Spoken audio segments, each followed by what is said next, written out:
करिए हनुमान जी के आप लोग। जय हो बजरंगबली। अब चलते हैं आश्रम से आगे की तरफ। रात्रि हमने यहीं पे विश्राम किया था, इसी आश्रम में, मंदिर में हनुमान जी के। नर्मदे नर्मदे। हाँ, मंदिर से आगे की तरफ। नर्मदे हार।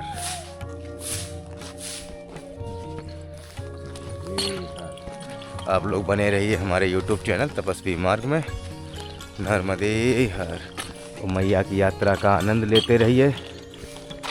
रात्रि इसी हनुमान मंदिर में हमने विश्राम किया था।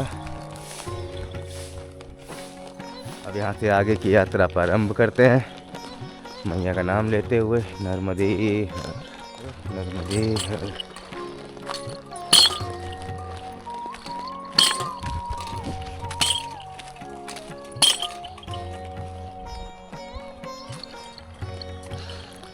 अब यहाँ से हम लोग आज मांडव की तरफ जाएंगे।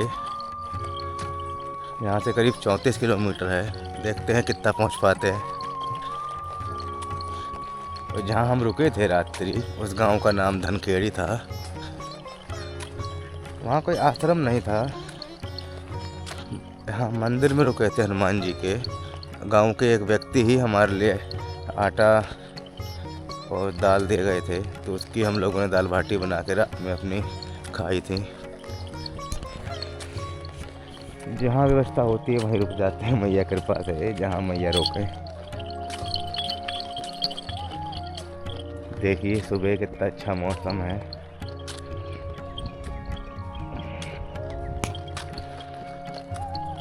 आगे एक नहर है छोटी सी, चलिए आपको दिखाते हैं।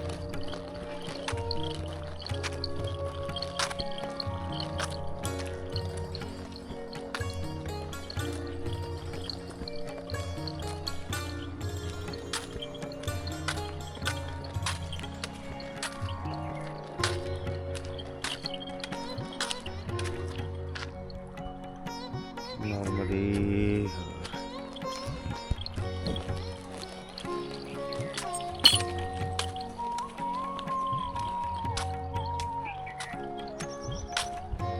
चलते हैं आगे की तरफ।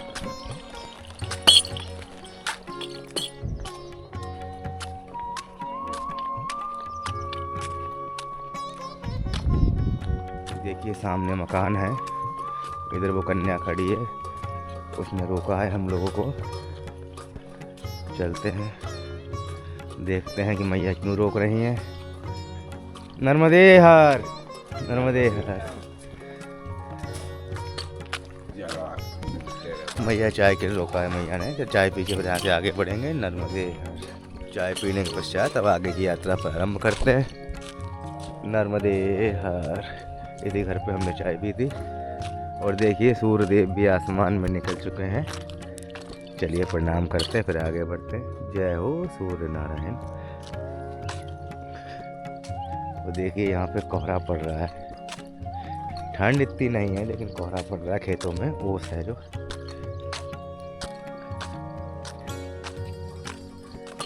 एकदम शांति है सुबह के टाइम। सुबह सुबह यात्रा में आनंद ही अलग आता है। एकदम हल्की हल्की ठंड। तो आगे बढ़ते रहो आनंद के साथ। नर्मदे हर। बच्चे चिल्ला रहे पीछे से नर्मदे हर। इनके यहाँ भी चाय प्रसादी ली थी हमने। चलिए बढ़ते रहेंगे आगे की तरफ मैया के नाम के जयकारे के साथ। नर्मदे हर। जो भी इस वीडियो के माध्यम से माँ की परिक्रमा कर रहा है, मैया उन सभी भक्तों पर अपनी कृपा बनाए रखें। नर्मदे हर।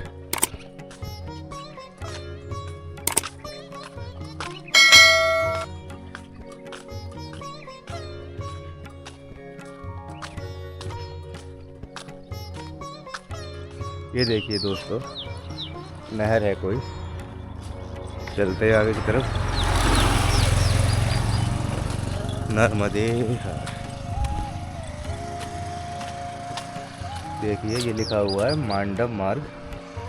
तो ये मांडव का जो मार्ग है यहीं से होके जाता है। चलते रहेंगे आगे की तरफ मैया का नाम लेते हुए। नर्मदे हर।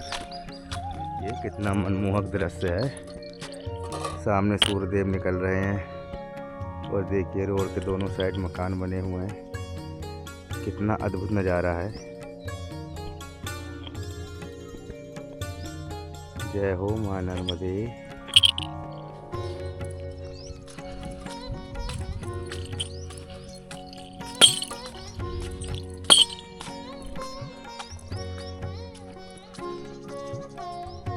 ये देखिए मक्का लगी है खेत में।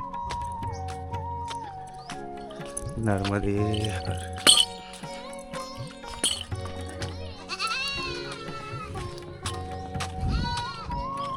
ये देखिए बावड़ी है। चलिए आपको दिखाते हैं। नर्मदे हर। तो ये देखिए ऊपर तक भरी हुई है। चलते हैं आगे की तरफ। नर्मदे हर।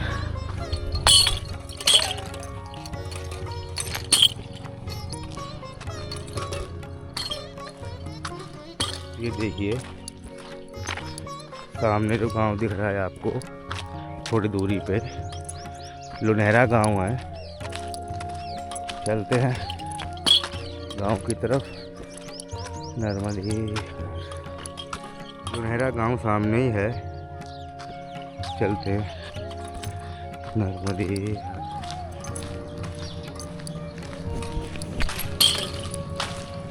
ये लुनहरा गांव है तो आगे से रास्ता मुड़ी हुई है। चलते हैं नर्मदे हर। प्राथमिक विद्यालय पटेलपुरा। ये पटेलपुरा का प्राथमिक विद्यालय है। चलते हैं आगे की तरफ।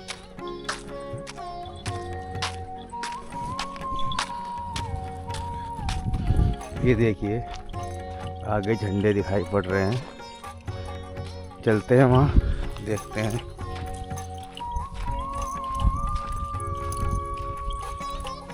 शायद भक्तों के लिए चाय प्रसादी की सेवा है उधर पे। और रोड भी हमको मिल जाती है। आगे रोड दिखाई पड़ रही है। चलते हैं रोड की तरफ। नर्मदे हर।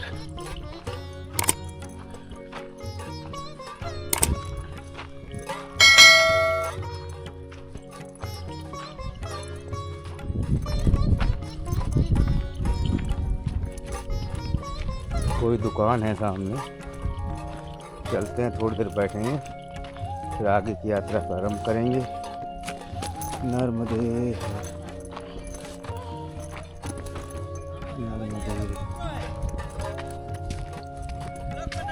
नर्मदे हर। हाँ भाई नर्मदे हर। चलिए थोड़ी देर आराम करने के पश्चात आपसे मुलाकात करते हैं। और चाय और नमकीन की प्रसादी लेने के बाद यहाँ से आगे की यात्रा प्रारंभ करते हैं। नर्मदे हर। चलते हैं यहाँ से आगे की तरफ। मांडव यहाँ से बताते हैं कि 22 से 23 किलोमीटर है। तो देखते हैं आज कितना चल पाते हैं। बने रहिए हमारे साथ हमारे यूट्यूब चैनल तपस्वी मार्ग में। नर्मदे हर।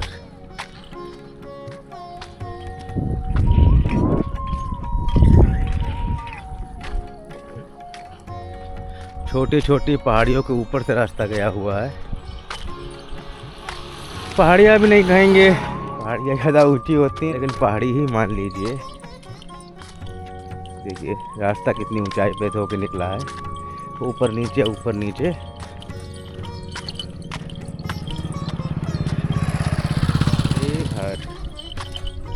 अब जो सामने गांव आपको दिख रहा है उसका नाम मैदानपुरा है। चलते हैं आगे गांव की तरफ। नर्मदे हर। आगे एक सेवा आश्रम है। चलते हैं आश्रम के अंदर। नर्मदे हर। थोड़ी देर विश्राम करने के पश्चात आगे की यात्रा प्रारंभ करेंगे। नर्मदे नर्मदे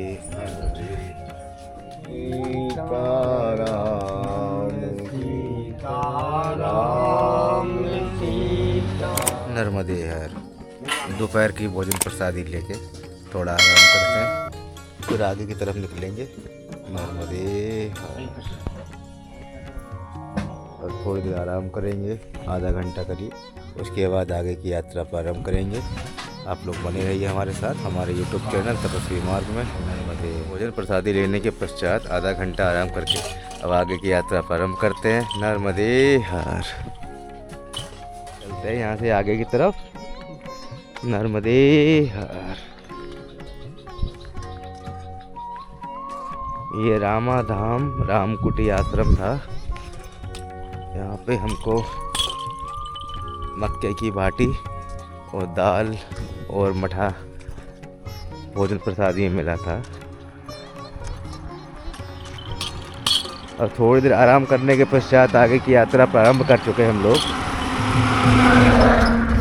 नर्मदे हर।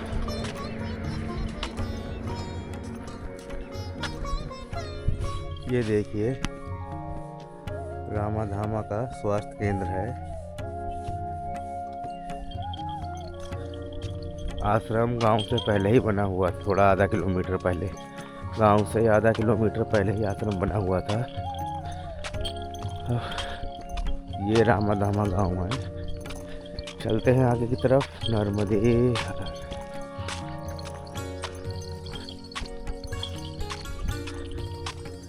देखिए नाम भी लिखा हुआ है गांव का, रामाधामा गांव।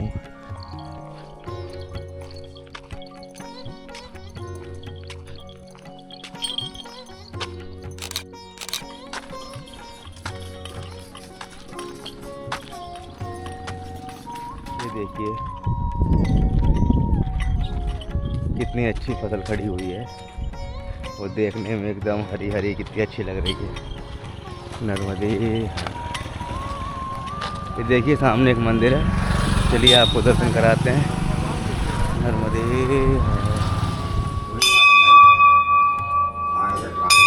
ये देखिए भोलेनाथ विराजमान।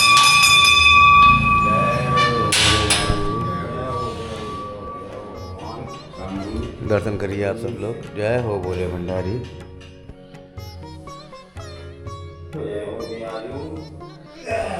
आपकी जय जयकार हो प्रभु।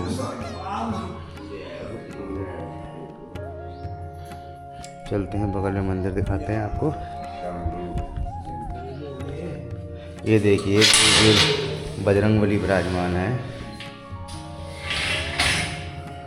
जय हो बजरंगबली, जय हो बजरंगबली। अभी खुला रहेगी। अब चलते हैं मंदिर से आगे की तरफ। नर्मदे हर। अब चलते हैं मंदिर से आगे की तरफ। नर्मदे हर। नर्मदे हर। नर्मदे हर मैया।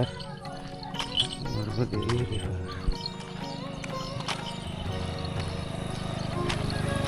काली बावड़ी यहाँ से 6 किलोमीटर दूर है।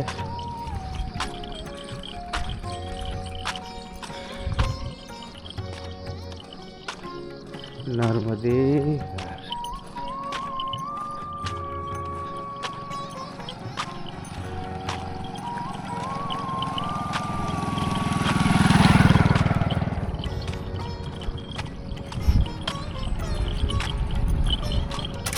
रोड पे मैया के नाम के जयकारे के साथ बढ़ते जा रहे हैं।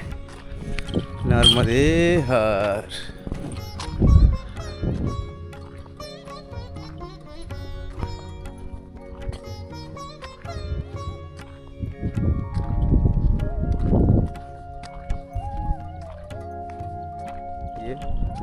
यहाँ की ज़मीन पूरी पथरीली है, आसपास की दूर दूर तक।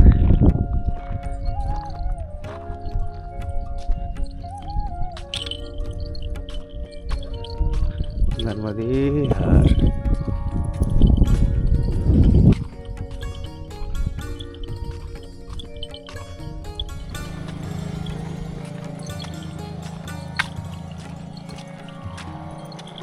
नर्मदे हर।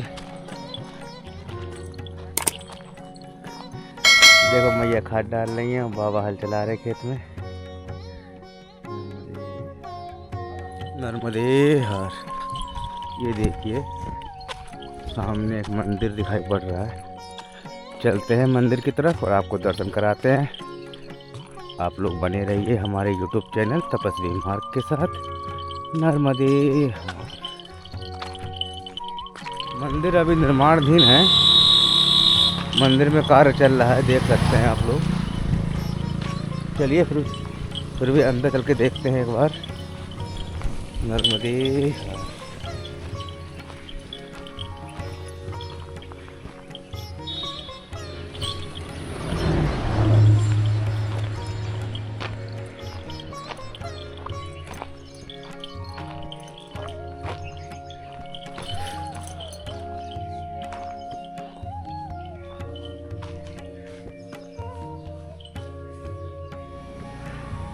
मंदिर में हनुमान जी की प्रतिमा, भोले बाबा विराजमान है। जय हो वीर हनुमान, सदा आपकी जय जयकार हो। ये देखिए भोलेनाथ नंदी विराजमान है। जय हो भोलेनाथ, जय हो। मंदिर में काम अभी चल रहा है दोस्तों। अब चलते हैं मंदिर से आगे की तरफ। काली बावड़ी यहाँ से 2 से 2.5 किलोमीटर दूर है। चलते हैं। नर्मदे हर, नर्मदे हर।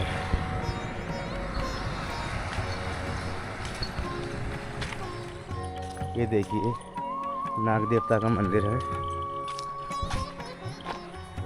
जय हो प्रभु,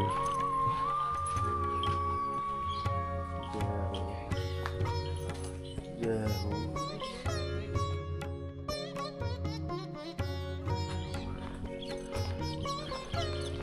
अब चलते हैं यहाँ से आगे की तरफ। नर्मदे हर। ये देखिए दोस्तों काली बावड़ी गाँव है। चलते हैं आगे की तरफ। नर्मदे हर। काली बावड़ी जो गांव था उससे करीब 1.5 से 2 किलोमीटर आगे आश्रम है। चलते हैं आश्रम की तरफ। नर्मदे हर, नर्मदे हर। ये देखिए दोस्तों सामने एक नदी पड़ी है, इसका नाम खूज नदी है और ये नीलकंठेश्वर महादेव से निकलती है। नर्मदे हर।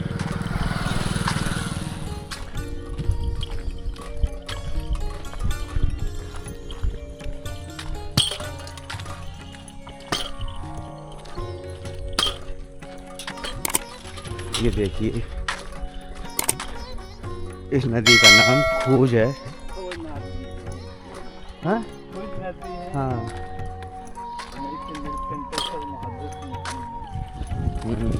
भाई साहब बता रहे हैं कि खूज नदी है ये और नीलकंठेश्वर महादेव से निकली है। नर्मदे।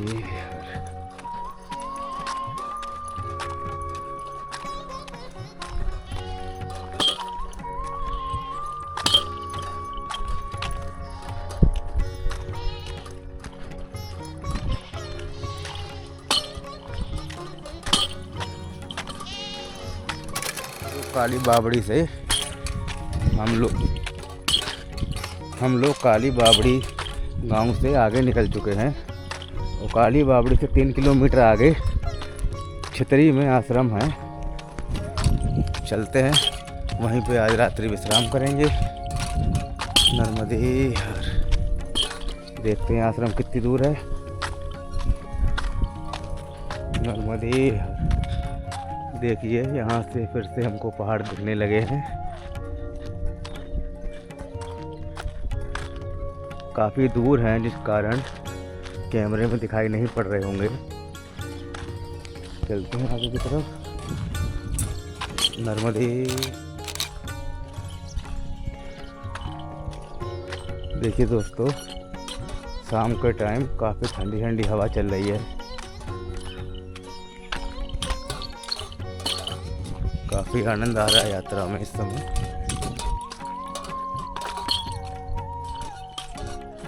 नर्मदे हर।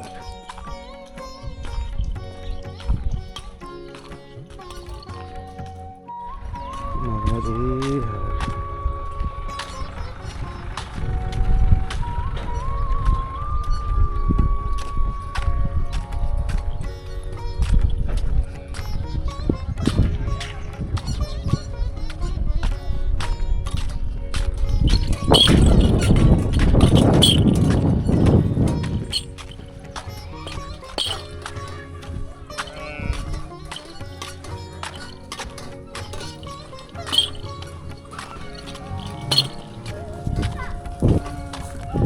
नर्मदे हर सामने एक मंदिर है, चलिए आपको दर्शन कराते हैं। नर्मदे हर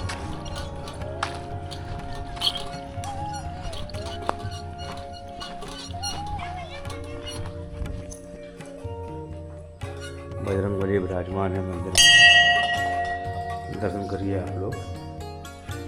जय हो प्रभु, जय हो। चलते हैं अब आगे की तरफ। नर्मदे हर।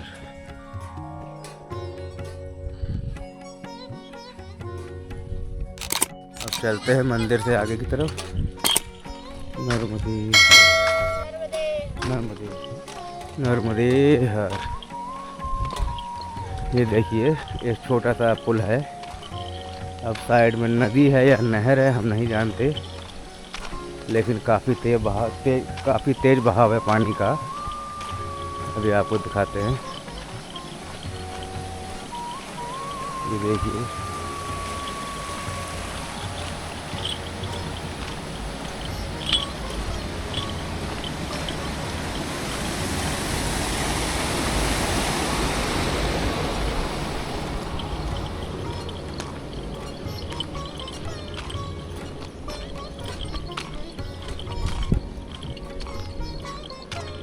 और आगे पहाड़ भी दिख रहे हैं हमको।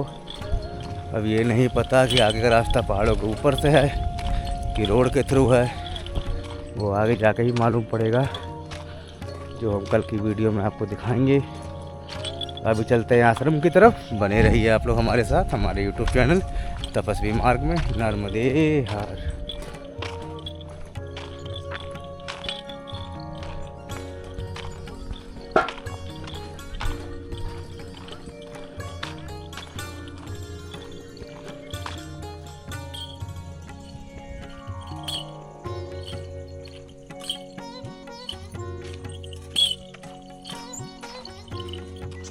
गांव का मां नर्मदा आश्रम है ऊपर। चलते हैं आश्रम की तरफ। नर्मदे हर।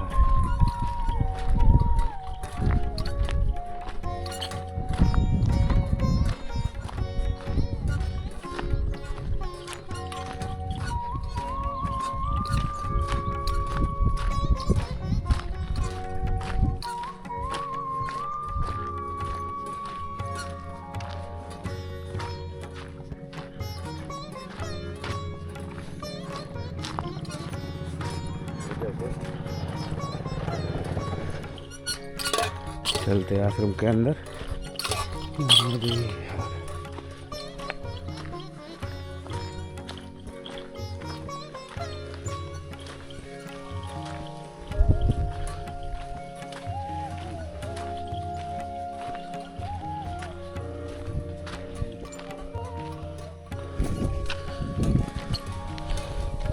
जैसे अभी आप लोग बहुत सारे परिक्रमाओं से शिवलिंग लेके चलते हैं, जिसको नर्मदेश्वर शिवलिंग कहते हैं। बहुत सारे परिक्रमाओं से लेके चलते हैं, उसका महत्व आता है। एक बार दैत्य गुरु शुक्राचार्य, उनके एक शिष्य थे बाणासुर। हर गुरु को अपने शिष्य की फिक्र रहती, चिंता रहती, तो उनको भी चिंता थी बाणासुर की कि बाणासुर सुरक्षित होना चाहिए। इसीलिए दैत्य गुरु शुक्राचार्य ने बाणासुर को बोला कि आप एक तपस्या करो, जिससे भोलेनाथ प्रकट होंगे, और एक आप ऐसा वर मांगो जो अपने आप को सुरक्षित करे। ठीक, तो जैसे आप आगे जाओगे ना, बड़वा से आगे सीतावन आएगा। एक मार्ग में सीतावन में धावड़ी कुंड, जिसको धारा जी धावड़ी कुंड कहते थे, वो स्थान आएगा, घाट आएगा। वही की कहानी है, वही की कथा है। तो उनको विधान बताया एक तपस्या करने का। बाणासुर को बोला कि सुबह उठो, स्नान ध्यान करो और हजारों शिवलिंग की स्थापना करो, क्योंकि बाणासुर के हजारों हाथ थे। तो हजारों शिवलिंग की स्थापना करो, उसके अंदर प्राण प्रतिष्ठा करो, उसके बाद मंत्र जाप करने बैठ जाना। एक मंत्र बताया था कि ये मंत्र का जाप करते रहना। जैसे मान लो 50 माला करनी है, 100 माला करनी है, फिक्स समय रखा हुआ, इतनी माला अपने को जाप करनी है। जाप पूर्ण हो जाएगा, उसके बाद मंत्रों द्वारा, विधिविध द्वारा सारे शिवलिंगों का विसर्जन करना। ये प्रतिदिन का नियम बताया गया। तो वैसे बाणासुर सुबह जल्दी उठते थे, स्नान वगैरह करने का, हजारों शिवलिंग की स्थापनाएं करने की, उसके अंदर प्राण प्रतिष्ठा करने की, फिर मंत्र जाप करने बैठ जाने का। मंत्र पूर्ण हो गया, उसके बाद मंत्रों द्वारा सारे शिवलिंगों का विसर्जन करने का। ये प्रक्रिया उनकी चलते चलते सालों बीत गया। इसी दौरान करते करते एक दिन सुबह उठे, बढ़िया स्नान किया, हजारों शिवलिंग की स्थापनाएं की, प्राण प्रतिष्ठा किया, फिर जाप करने बैठ गए। जाप करते करते उनका जाप जब परिपूर्ण होने लगा तो भोलेनाथ प्रकट हो गए। भोलेनाथ ने बोला वरदान मांगो। तब उसने एक वरदान मांगा था कि हे भगवान, जब मुझे लगेगा कि अभी मेरे को आपकी आवश्यकता हो, एक बार आपको मेरे को बचाने के लिए आना पड़ेगा। तो आप लोगों ने सुना होगा कि जब कृष्ण भगवान का और बाणासुर का युद्ध हुआ तो भगवान कृष्ण ने अपने सुदर्शन से बाणासुर के हजारों हाथ काट दिए थे, और जैसे वध करने वाले थे तो वहाँ भोलेनाथ प्रकट हुए थे। तो भोलेनाथ ने उनके प्राण की रक्षा की थी बाणासुर की, तो ये वरदान वहाँ लागू हुआ। अच्छा, जिनके अंदर तमोगुण अधिक होता है, नकारात्मक ऊर्जा, वो व्यक्ति बहुत जल्दबाजी रहता है, वो हमेशा अपना हित सोचता है और आगे निकल जाता है, ये उसका स्वभाव ही रहता है। तो जैसे इसको वरदान मिला तो ये उठ के अपनी राज्य की ओर चल दिया। अब जो हजारों शिवलिंग थे उसका विसर्जन नहीं किया, तो नर्मदा माता की बाढ़ आई और बहाव तेज आया, तो सारे शिवलिंगों को अपने समेटते हुए माता चल दी। उस समय आकाशवाणी हुई कि हे नर्मदे, आज के बाद आपके जलाशय में जितने भी कंकर होंगे वो शंकर स्वरूप माने जाएंगे, उसकी प्राण प्रतिष्ठा करने की जरूरत नहीं है। मतलब माता जी से उठा के जल्दी से आप शिवलिंग लाओ, सीधा पूजा में रखो, उसके अंदर प्राण प्रतिष्ठा करने की जरूरत नहीं है। तो वो नर्मदेश्वर शिवलिंग को स्कंद पुराण में और एक नाम है जिसको बोलते बाणलिंग, बाणासुर द्वारा उसके अंदर प्राण प्रतिष्ठा हुई है, इसलिए उसको बाणलिंग कहते हैं। तो जब हमें ऐसे तीर्थों की जानकारी जब होती है उसकी, तो हमारे अंदर भाव प्रकट होता है, एक श्रद्धा का जन्म होता है, और फिर उस घाट पे जाएंगे, डुबकी लगाएंगे तो एक भाव के साथ डुबकी रहेगी, श्रद्धा के साथ डुबकी रहेगी। लेकिन जब हमें पता ही नहीं है, हम डुबकी दुनिया को देख के लगा रहे हैं, तो आपके अंदर क्या परिवर्तन आएगा। तो नर्मदा खंड में ऐसे बहुत सारे तीर्थ हैं, जैसे आप कोटेश्वर गए थे, वहाँ का महत्व कोटि तीर्थों का है। तो उसके ऊपर साइड में मेघनाथ, शायद गए आप लोग? मेघनाथ जो है इंद्र का पुत्र, या अपने रावण का पुत्र, जिसको इंद्रजित भी कहते थे। तो देखो, पहले जो हमारे पूर्वज थे या ऋषि थे या ब्राह्मण थे, उनका नियम था त्रिकाल संध्या करने का। त्रिकाल संध्या का महत्व बहुत बड़ा है जीवन में, लेकिन हम लोग समझ नहीं पाते। जैसे सुबह सूर्य उदय के समय में, सुबह शाम को सूर्य अस्त के समय में, और दोपहर में। जिस समय ये त्रिकाल संध्या होती है ना, उस समय आपके दोनों नाड़ियाँ चलेंगी, सूर्य और चंद्रमा। आप प्रैक्टिकल करना। अच्छा, जब दोनों नाड़ियाँ चलती है, जब दोनों श्वासें चलती है, उस समय आपकी सूक्ष्म नाड़ी जगती है।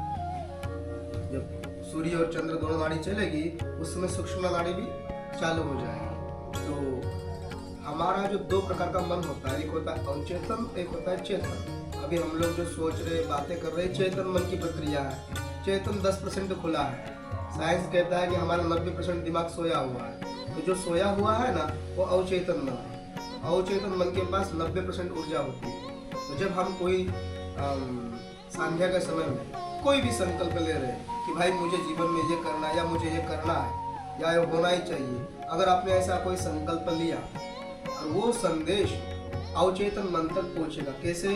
आपके सूक्ष्म नाड़ी के द्वारा, क्योंकि आप अवचेतन से जुड़ी हुई सूक्ष्म नाड़ी है। जो सूक्ष्म नाड़ी बोलते हैं ना, वो सीधी अवचेतन मन से जुड़ी हुई है। तो जो आप संकल्प लेते हैं वो सीधा अवचेतन मन तक पहुंचता है। अच्छा, जो अवचेतन मन तक कोई संदेश पहुंच जाता है, तो सृष्टि का कोई व्यक्ति या कोई शक्ति ऐसी नहीं है जो आपको रोक सके, क्योंकि अवचेतन मन की ऊर्जा इतनी है, वो हर कार्य करने में सफल होती है, क्योंकि 90% ऊर्जा उसके अंदर प्रकृति को अपने अनुकूल चला देती है। इसलिए अवचेतन मन की सबसे अधिक पावर माना जाता है।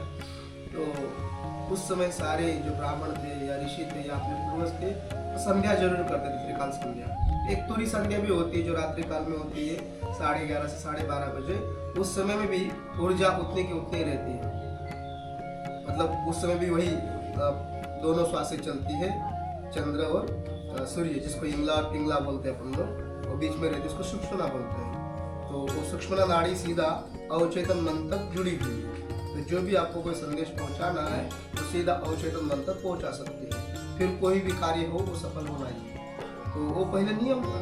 तो जब इंद्रजित जा रहा था मेघनाथ उस रास्ते से, तो उन्होंने देखा संध्या हो गई, तो वहाँ स्टॉप दिया, उसने रुका और वो अपनी संध्या करने में लग गया। थोड़ी देर बाद जब संध्या पूर्ण हुई तो 2 शिवलिंग थे उसके पास, तो उठाने लगा तो एक शिवलिंग उठा, एक नहीं उठा। उस समय एक आकाशवाणी हुई, उनकी कुलदेवी है निकुंबला, रावण की मेघना की कुलदेवी निकुंबला है। तो माता निकुंबला की जब आकाशवाणी हुई तो उसने सोचा कि माता जी ने आदेश दिया तो मेरे को तपस्या करनी है। तो अच्छा, निकुंबला माता के 2 नाम और हैं, प्रत्यांगिरा, अपराजिता। इसका प्रादुर्भाव पता है कैसे हुआ था निकुंबला माता? जब नरसिंह भगवान खंबा फाड़ के बाहर निकले थे प्रहलाद के कहने पे, उस समय वो क्रोध के वशीभूत हो गए थे, सब विनाश करने लगे थे। उस समय सब देवताओं ने शिव जी से प्रार्थना की कि प्रभु भगवान को रोकिए, नरसिंह भगवान। तो उस समय भगवान शिव का एक अवतार हुआ था जिसको सर्प अवतार कहते हैं, जिनके 6 पैर और 4 हाथ। तो जब उनका अवतार हुआ तो वापस फिर दोनों महाशक्तियां जब आपस में टकराएगी तो सृष्टि का संतुलन बिगड़ जाएगा। जब सृष्टि का संतुलन बिगड़ने लगा, देखो कोई भी दिव्य, जैसे कोई भी देवता युद्ध करता है या कोई शक्ति का प्रहार करता है ना, उसकी अपनी पर्सनल ऊर्जा नहीं होती है और ब्रह्मांड के कोने कोने से ऊर्जा खींचता है। जैसे ब्रह्मास्त्र में अपनी कुछ ऊर्जा नहीं रहती है, ब्रह्मांड के कोने कोने से ऊर्जा खींच के इकट्ठा करके वार करता है। जैसे पाशुपत, वो सारे पशुओं से, शेर हो गया, बैल हो गया, जितने भी हाथी वगैरह, इनकी ऊर्जा इकट्ठी होकर वो वार करता है। तो जब दोनों देवता आपस में युद्ध कर रहे थे तो सृष्टि का संतुलन बिगड़ रहा है, क्योंकि सारी ऊर्जा सृष्टि में से तो आ रही है उनके पास। उस समय सब देवताओं ने मिलकर माता जी से प्रार्थना की, आदिशक्ति से, माँ आप ही बचाओ। तब माता जी का अवतार हुआ था प्रत्यांगिरा, जिनका ऊपर का हिस्सा जो शीश है ना, वो शेर का और नीचे का माता जी का, तो अवतार हुआ। अच्छा, जो प्रत्यांगिरा माता है, जिसको अपनी कुंबला भी कहते हैं, अपराजिता भी कहते हैं, उस माता की खासियत है किसी की भी शक्ति छीन सकती है। जैसे बाली खींचता था ना दूसरे की, बाली किसी की शक्ति छीनता था, वैसे प्रत्यांगिरा माता है किसी भी शक्ति खींच सकती है। तो उन्होंने दोनों देवताओं की शक्तियां छीन ली और पृथ्वी के ब्रह्मांड के वापस कोने कोने में स्थापित की। तो जब कोई देवताओं की शक्ति छीन लेते तो शक्तिहीन होता है। अच्छा, जब व्यक्ति क्रोध से बाहर निकलता है, उसका विवेक काम करने लगता है, तब उनको होश आया कि हम गलत कर रहे थे। वो माता जी का प्रादुर्भाव जो हुआ था प्रत्यांगिरा, उसका नाम है निकुंबला, उसी की तपस्या वहाँ की थी। तो वहाँ एक छोटा बीच में मंदिर था, मेघनाथ घाट के नीचे छोटा सा माता जी का मंदिर था, जलमग्न हो गया निकुंबला माता का। तो वहाँ उसने तपस्या की निकुंबला माता की। अच्छा, वहाँ एक वरदान मिला था, जब भी वो युद्ध करेगा तो उसको एक विजय रथ मिलेगा। मतलब जब भी वो प्रार्थना करेगा 9 दिन की, तो यज्ञ में से एक विजय रथ मिलेगा, जिसपे चढ़ने के बाद फिर कोई हरा नहीं सकता। ये वहाँ वरदान मिला था।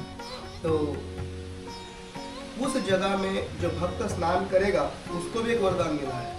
इस तीर्थ में जो स्नान करेगा, 2 दिन रुक के भजन करेगा, उनको एक वरदान मिला था कि वो अपनी शक्तियों को क्या बोलते उसको, कंट्रोल यानी नियंत्रित कर सकता है। कोई भी ऊर्जावान व्यक्ति हो, वो अपनी शक्तियों को नियंत्रित कर सकता है। वो वहाँ वरदान मिला है। वो तीर्थ है प्रत्यांगिरा माता का मेघनाथ। तो ऐसी जगह जगह जो तीर्थ है उसका महत्व आता है। जब उसका महत्व पड़ता है, अपन पढ़ते हैं या सुनते हैं, तो एक भाव जग जाता है। अच्छा, वो भाव ही तो भगवान और क्या है। नर्मदे हर। दोस्तों, हमने यहाँ अपना आसन लगाया है, रात्रि विश्राम, और इसी जगह होगा अपना नर्मदे हर। आज रात्रि दोस्तों इसी आश्रम में रात्रि विश्राम करेंगे और सुबह आपको दर्शन कराएंगे आश्रम में मंदिर के। नर्मदे हर। इसी बिल्डिंग के अंदर हमने अपना आसन लगा रखा है।